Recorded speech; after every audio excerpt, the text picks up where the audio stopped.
नमस्कार दोस्तों, physical education गुरुजी के ऑनलाइन यूट्यूब चैनल पर एक बार आपका फिर से स्वागत है। आज के हमारी जो करंट अफेयर्स की क्लास रहेगी उसमें हम कुछ जो मुद्दे हैं पिछले दिनों के अंदर 2026 में उनके बारे में हम पढ़ेंगे, जो भी मई अप्रैल उनसे रिलेटेड है। तो उनको आप ध्यान से देखिएगा, एज ए न्यूज की तरह हम उनको देखेंगे। ठीक है, तो पहला जो है वो नीति आयोग का राजकोषीय स्वास्थ्य सूचकांक 2026 के बारे में हम देख रहे हैं। नीति आयोग, नीति आयोग के बारे में हमने पढ़ा था कि अध्यक्ष जो है पीएम होते हैं और फिलहाल जो है नरेंद्र मोदी।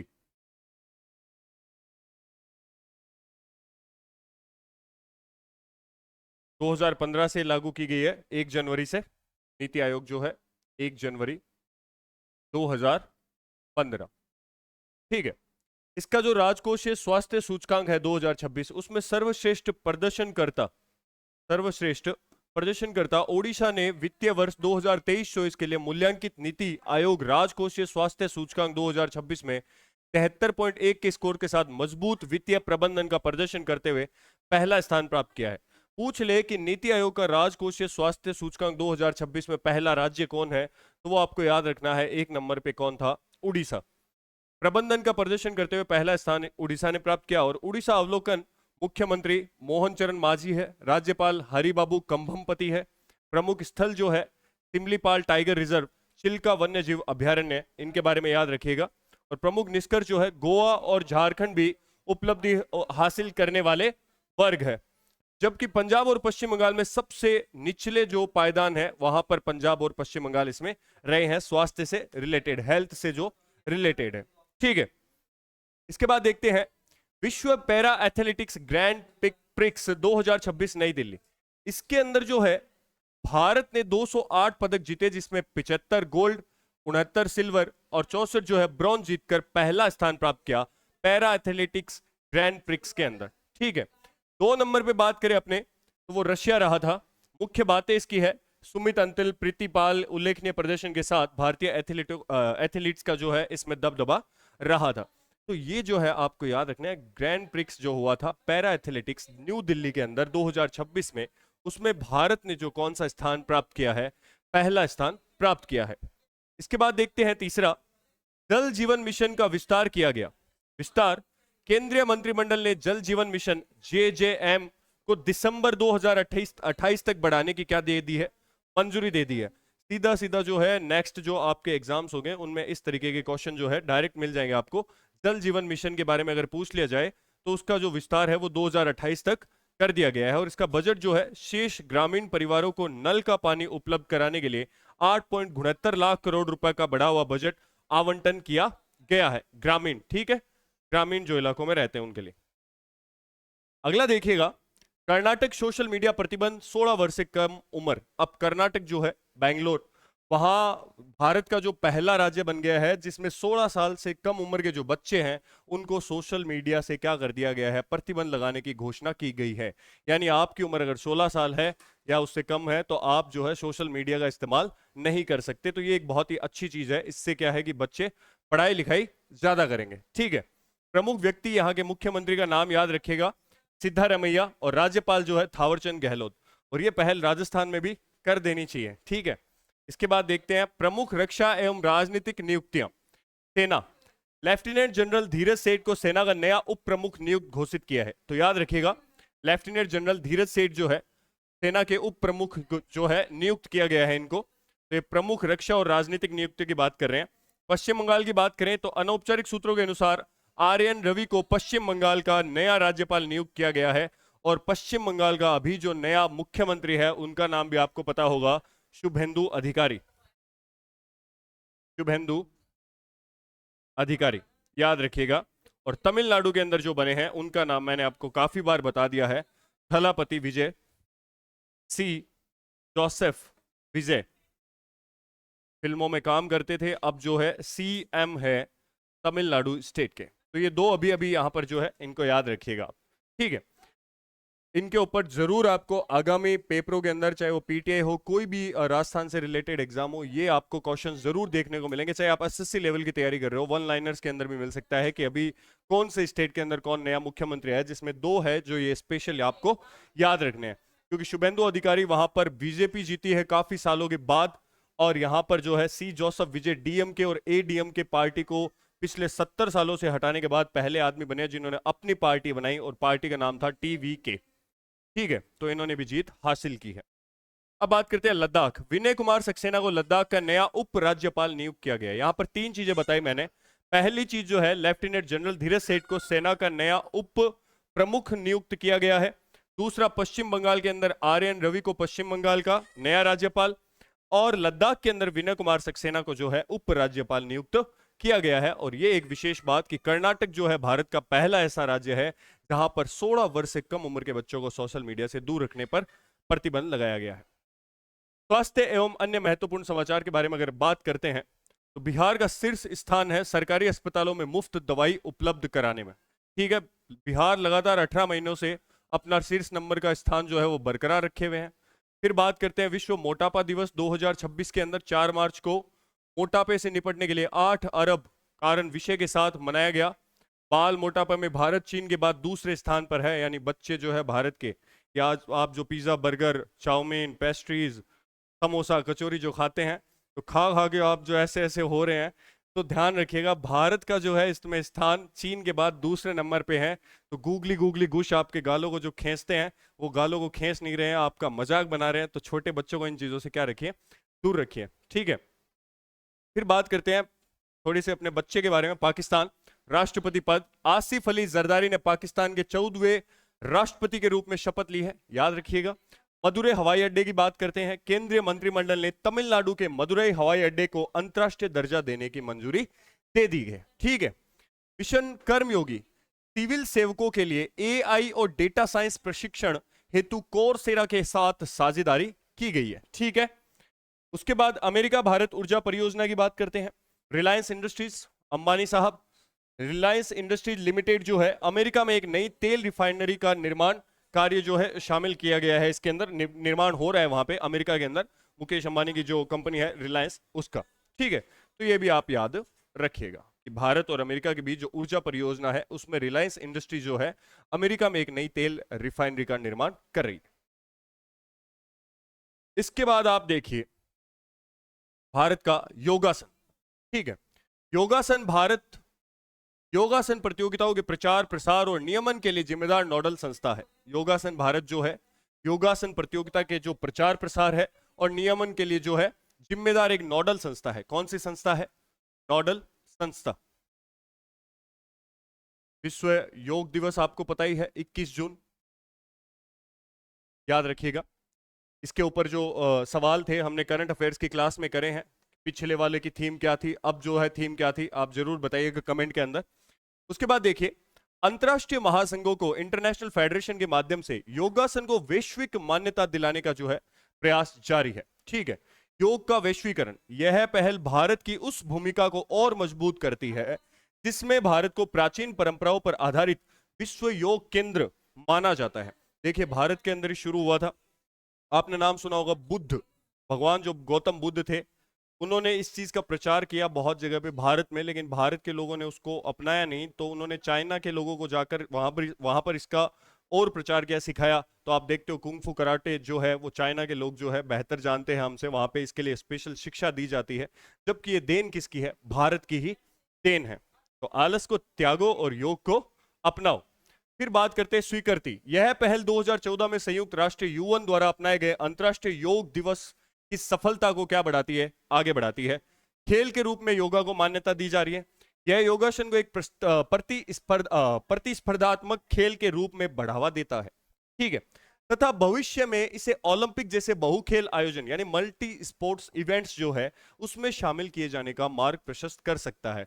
यानी ओलंपिक्स के अंदर हमें योग से रिलेटेड जो है खेल दिखाई देंगे। ठीक है, योग भी बहुत अपने आप में एक बहुत ही शानदार कला है, तो उसके ऊपर भी हम चर्चा करेंगे। भारतवर्ष 2026 में अहमदाबाद में पहली बार आयोजित होने वाली योगासन चैंपियन, विश्व योगासन चैंपियनशिप होगी भारत के अंदर 2026 अहमदाबाद, याद रखिएगा अहमदाबाद गुजरात में मेजबानी कर रहा है। यह योगासन को एक प्रतिस्पर्धात्मक वैश्विक खेल के रूप में बढ़ावा देने की दिशा में एक महत्वपूर्ण कदम माना जा रहा है। पूछ लेगा कि भारत के अंदर जो है विश्व योगासन जो चैंपियनशिप है उसकी मेजबानी कहां पर हो रही है, भारत कर रहा है। भारत के अंदर कहां पे, कौन से राज्य के अंदर? तो अहमदाबाद में, और ये पहली बार ही आयोजित हो रही है, तो याद रखिएगा इस बात को।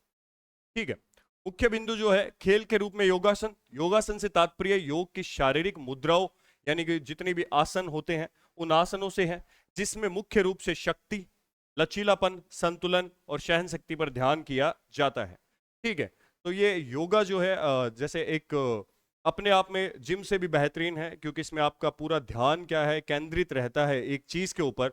बॉडी आपकी जो है लचीली रहती है, बैलेंसेबल रहती है, तो इसीलिए जो है योग जो है बीमारियों से भी लड़ता है।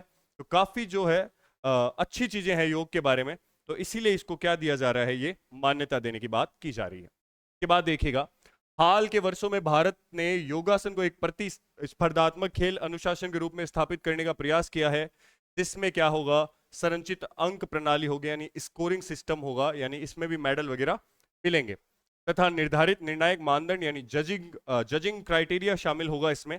और यह कार्यक्रम युवा कार्य एवं खेल मंत्रालय, ministry of youth affairs and sports के संरक्षण एवं मार्गदर्शन में आयोजित की जाएगी। तो ये भी आप याद रखिएगा, योगा के बारे में डिटेल से देखिएगा, पीडीएफ आपको मिल जाएगा टेलीग्राम पे। उसके बाद बात करते हैं प्रेषण। प्रेषण क्या होता है कि जो बाहर इंडिया से अपने यहाँ के जो लोग हैं या अलग देशों के भी लोग हैं, दूसरी जगह जो कमाने जाते हैं, यानी प्रवासी हो गए वो वहां के, वहां से अपने परिवार वालों को यानी भारत के अंदर जो पैसा भेजते हैं, ठीक है, बिजनेसमैन किसी चीज के लिए भेज सकता है, आम आदमी अपने परिवार को पैसे भेज सकता है, तो उस पैसे का जो आंकलन करते हैं उसकी बात कर रहे हैं, तो वो होता है प्रेषण। तो प्रेषण बाहर के देशों से प्राप्त करने के मामले में भारत जो है 1 नंबर पे है, मैक्सिको 2 नंबर पे, भारत का लगभग 137 बिलियन डॉलर अमेरिकी डॉलर है, 37 बिलियन। मैक्सिको 2 नंबर पे है, फिलीपींस, फ्रांस और पाकिस्तान, ये 5 देश है, जिसमें टॉप पर कौन है, भारत। भारत प्रेषण प्राप्त करने वाला, प्रेषण मतलब जो प्रवासी लोग बाहर से यहां पर धन भेजते हैं उसको क्या बोलते हैं, प्रेषण। धन प्रेषण का बाहरी प्रवाह है, आउटफ्लो जो है। संयुक्त राज्य अमेरिका वर्ष 2024 में दुनिया में प्रेषण भेजने वाला सबसे बड़ा स्रोत बना रहा, यानी अमेरिका से सबसे ज्यादा, जहां से 100 अरब डॉलर से अधिक राशि विदेशों में भेजी गई। और विशाल भारतीय प्रवासी समुदाय, लार्ज डायस्पोरा भारत का विश्व में सबसे बड़ा प्रवासी समुदाय है। ठीक है, यानी हम इंडियंस सब जगह पे अवेलेबल रहते हैं। ठीक है, और इंडियंस में भी बात करें तो आप राजस्थान लोग है जगह हर जगह पाया जावा, कारण क्योंकि आप आंधी में बरसात, लू तपती, खतरनाक सारी चीजें हम देखते हैं, और हम किसी भी जगह पे जाके क्या कर सकते हैं, सरवाइव कर सकते हैं। ठीक है, इसकी संख्या जो है वो 3 करोड़ यानी 30 मिलियन से अधिक है। इसके बाद बात करते हैं कुशल एवं अर्ध कुशल कार्यबल। भारतीय श्रमिकों का प्रवासन मुख्य रूप से खाड़ी देश यानी गल्फ अरब कंट्रीज जो है, जैसे दुबई हो गया, सऊदी अरब हो गया, वहां पे ज्यादा है, अमेरिका और यूरोप जैसे क्षेत्रों की ओर रहा है। ठीक है, सबसे ज्यादा जो है गल्फ, उसके बाद अमेरिका और यूरोप जैसे क्षेत्रों की ओर हो रहा है। ठीक है, क्योंकि पैसे डॉलर्स में कमाने को मिल रहे हैं, इसलिए एक वजह यह भी है। मजबूत आर्थिक संबंध जो है, उच्च आय अर्जित करने वाले प्रवासी नियमित रूप से अपने देश में धन प्रेषित करते हैं, जिससे मजबूत आर्थिक संबंध बने रहते हैं। यानी कि जो बाहर रह रहे हैं, बाहर से कहा यहां धन भेज रहे हैं, तो उनका जो है आपस में मजबूती रहती है, आर्थिक संबंध क्या होते हैं, अच्छे बनते हैं। और इसके बाद है डिजिटल हस्तांतरण प्रणाली यानी फिनटेक तथा कम लागत वाली प्रेषण सेवाएं, लो कॉस्ट रेमिटेंस चैनल जो है के विस्तार के लिए डिजिटल धन हस्ताक्षरण जो है प्रणाली में भी क्या हो रही है, तेजी से वृद्धि हो रही है, डिजिटली जो साइन होते हैं। ठीक है, इसके बाद बात करते हैं फिल्म से रिलेटेड। ठीक है, इसके बारे में मैंने सवाल बताया था कि अभी जो है केंद्रीय फिल्म प्रमाणन बोर्ड के अध्यक्ष कौन है, शशि शेखर वेम्पति।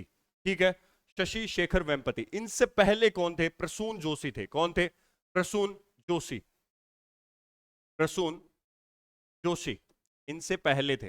ठीक है, अब बात करते हैं सीबीएफसी। ये आप देखते होंगे जब फिल्म बनती है, तो फिल्म आप अभी कभी अगर थिएटर के अंदर गए हो, तो फिल्म जब शुरू की जाती है तो नीचे जो साइंस होते हैं सीबीएफसी द्वारा क्या हो, उसको प्रमाणित किया जाता है कि वो फिल्म यूए सर्टिफिकेट है। ऐसे नाम देखे होंगे आपने, ठीक है, ए सर्टिफिकेट है। फिर उसमें एज ग्रुप डिफाइन होता है कि 12 साल के बच्चे देख सकते हैं इसको, 16 साल के।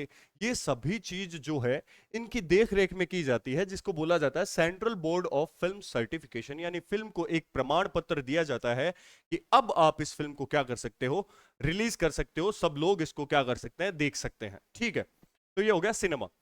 मुख्य बिंदु नियुक्ति। सिनेमा के बारे में भाई साहब अपन कभी डिटेल से चर्चा करेंगे बहुत शानदार तरीके से। तो आगे देखिएगा। सूचना एवं प्रसारण मंत्रालय, ministry of information and broadcasting द्वारा मई 2026 में जारी अधिसूचना के माध्यम से शशि शेखर वेम्पति को सीबीएफसी का नया अध्यक्ष चुना गया है। का कार्यकाल है, वे पदभार ग्रहण करने की तिथि से 3 वर्षों तक इस पद पर रहेंगे। ठीक है।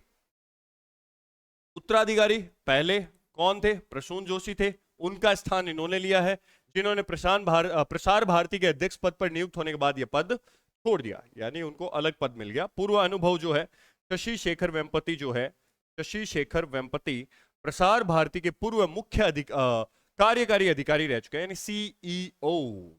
केजीएफ याद होगा, I am CEO of India. ठीक है, तो बिल्कुल वैसे ही। तथा उन्हें मीडिया, प्रसारण और जनसंचार के क्षेत्र में व्यापक अनुभव भी प्राप्त है। ठीक है, आगे देखिएगा। ऐसे ही कर दिया, ऐसे दिल विल पे मत लेना आप, सीईओ ऑफ इंडिया। ठीक है, शशि शेखर वेम्पति ने प्रसार भारती के मुख्य कार्यकारी अधिकारी सीईओ के रूप में कार्य किया है और उन्हें मीडिया और सार्वजनिक संचार का अनुभव है। केंद्रीय फिल्म प्रमाणन बोर्ड सीबीएफसी सूचना और प्रसारण मंत्रालय के अधीन कार्यरत एक वैधानिक निकाय है। सीबीएफसी सिनेमेटोग्राफ अधिनियम 1952 के आधार पर फिल्मों के सार्वजनिक प्रदर्शन को विनियमित करने के लिए जिम्मेदार है। यानी फिल्में आप ऐसे हर कहीं पे ऐसे रिलीज नहीं कर सकते, उससे पहले जो है इनसे सर्टिफिकेट आपको लेना पड़ेगा, ऐसा रूल बना हुआ है अधिनियम 1952 के। मई 2026 तक प्रसार भारती भारत के सार्वजनिक प्रसारक के रूप में काम करना जारी रखेगा, जिसका प्रबंधन एक बोर्ड द्वारा किया जाता है, जिसमें एक अध्यक्ष और एक सीईओ शामिल होता है।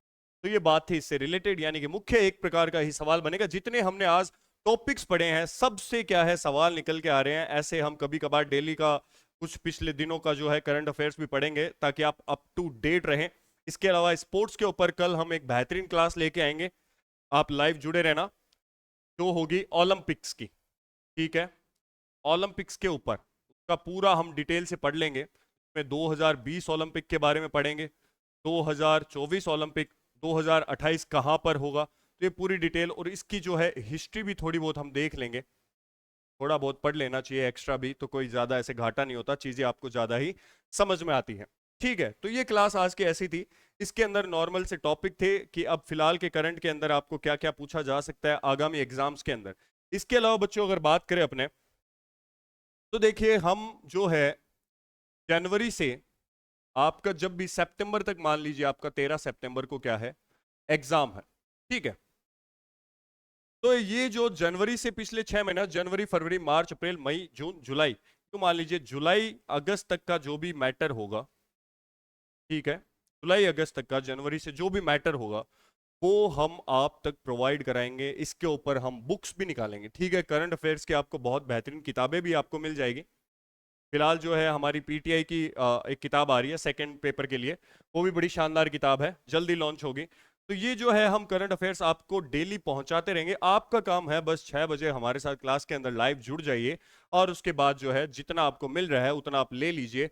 डेली के डेली हम आपको नए नए तरीकों से आपके साथ मिलते रहेंगे, नए नए प्रकार से हम पढ़ाई करेंगे, क्वेश्चंस करेंगे। करंट का सीधा सा है भैया, एक पेन कॉपी ले लो, अगर आप लिखना चाहते हो तो अच्छी बात है, वरना आपके पास, सबके पास क्या है आजकल, मोबाइल है, और मोबाइल लेने के बाद आप क्या कर सकते हो, इनका पीडीएफ एक जगह पे समेट सकते हो। बट बेस्ट एजुकेशन सिस्टम यही होता है कि आप डेली का डेली लिखो, और कितने प्रकार से वो क्वेश्चन बन सकता है उसके ऊपर आपको थोड़ा सा क्या देना पड़ेगा, ध्यान देना पड़ेगा। और करंट जो है 6-7 महीने का काफी होता है। हमने स्पोर्ट्स से रिलेटेड जो करंट है वो मैं पुराने अभी जैसे 2024 तक के बताए, मैंने आपको जितने खेल हुए हैं 2020 के भी बताए हैं कुछ, ठीक है, 2025 26 जो भी चल रहे हैं वो सारी अपने कवर कर रहे हैं, क्योंकि स्पोर्ट्स से रिलेटेड अगर आपका पीटीआई सब्जेक्ट है तो करंट के क्वेश्चन आ सकते हैं। हम वो सारी क्लासेस लाएंगे जिसके अंदर स्पोर्ट्स से रिलेटेड, जैसे कुछ खिलाड़ी होते हैं उनके बारे में भी डायरेक्ट पूछ लेते हैं कि जैसे एग्जांपल ले लीजिए आपके सचिन तेंदुलकर, विराट कोहली हो गया, ठीक है, पेले हो गया, फुटबॉलर जो था रोनाल्डो हो गया, ये कौन से खेल से संबंधित है, डायरेक्ट पूछ लेते हैं देवेंद्र झाझड़िया कौन से खेल में खेलते हैं, अभिनव बिंद्रा कौन से खेल में खेलते थे, नीरज चोपड़ा कौन से खेल में। तो वन लाइनर क्वेश्चन भी आपके पीछे के जो एग्जाम्स हैं उनमें कई बार पूछे जाते हैं। ठीक है, पीटीआई की जो पिछले भर्ती थी उसके अंदर ओलंपिक से रिलेटेड बहुत सारे सवाल आए हैं, और मैंने आपको अभी अभी कहा कि हम ओलंपिक्स का जो टॉपिक है कल पढ़ेंगे। तो आज ये ध्यान नहीं दे रहा हूं, आपको समझ में आ गया होगा मेरे कहने का मतलब है।